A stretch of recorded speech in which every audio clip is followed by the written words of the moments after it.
Wharenui block, or in particular what we call the Brents block, was bought back in the 1970s to join into the farming activities of the organisation, with the very clear objective that at some stage it would be sold to generate cash for doing work on Whenua Māori.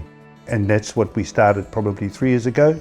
We're Wharenui Rise now, which is a name we developed for that subdivision, is primarily to be a vehicle to provide funding to assist us to develop Whenua Māori.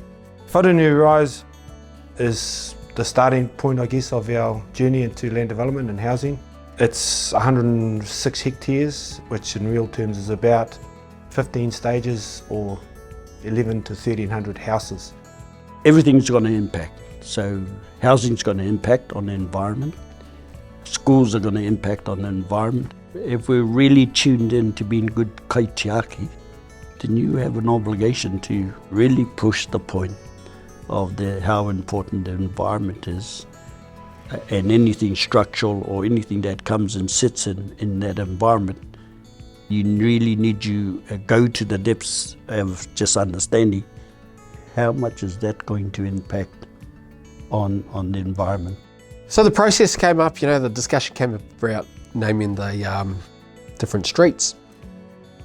And everyone had their own opinion on it, and then this is when, I'm going to put my 2 cents worth in, because it's in my role here. Again, this is part of that mana whenua engagement, and I said, pass it over to mana whenua. This again, they are the kaitiaki of the whenua, why shouldn't they be part of it? So that's what we did, and actually started to look at what was in the area, what was the vegetation, what was the wildlife, what was the bird life, and that's where they've come up with the street names using the vegetation, the trees that grew on the site. It's nice to know that you're making a difference in people's lives. And some of the stories, and there's 5 wahine, young wahine, and they said, I've saved like anything for the last 5 years, and as soon as I saw this program come up. So that stuff is really, really, really nice and really neat to be part of.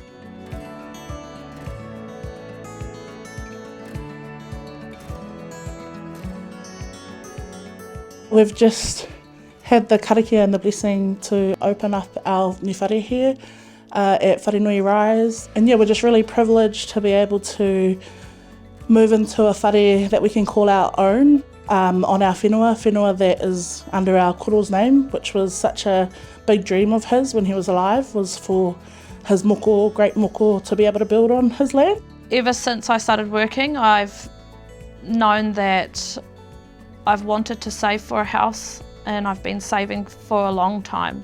So that's why I decided that it was the right path for me. I'm the proud dad of Amaru Bana. He's 23-year-old. He's a builder, an apprentice builder. He's into his final year of his building apprenticeship, and I'm really proud that he is one of the first recipients of a Wharenui Rise First Home Buyer grant. It's been such an amazing process to be able to meet all the other homeowners. It's already like a whānau, building our homes and building our papakainga together. He wanted to be somebody his nan and koro could be proud of. He wanted to be a role model for his cousins, and wanted to show them that home ownership for Māori, whether you're 22, 23 or 21, is achievable. Feels like home. It does. Like my partner did say yesterday, if this is why you go to work in the days you didn't want to go, this is why. As a mama, I'm just very grateful for my sister for giving me this opportunity, this blessing. As we know, in Rotorua and in many other cities and towns around New Zealand, it's been a struggle for even Māori in general to get into housing. I would give whānau who think it's too hard or think that that's never an aspirational goal for them, that it is. You just have to work hard and it is attainable. Being able to see my house being built right in front of my eyes is a really great feeling. Also, just knowing that my hard work is paid off and I've got something to show for it, that's also a great feeling.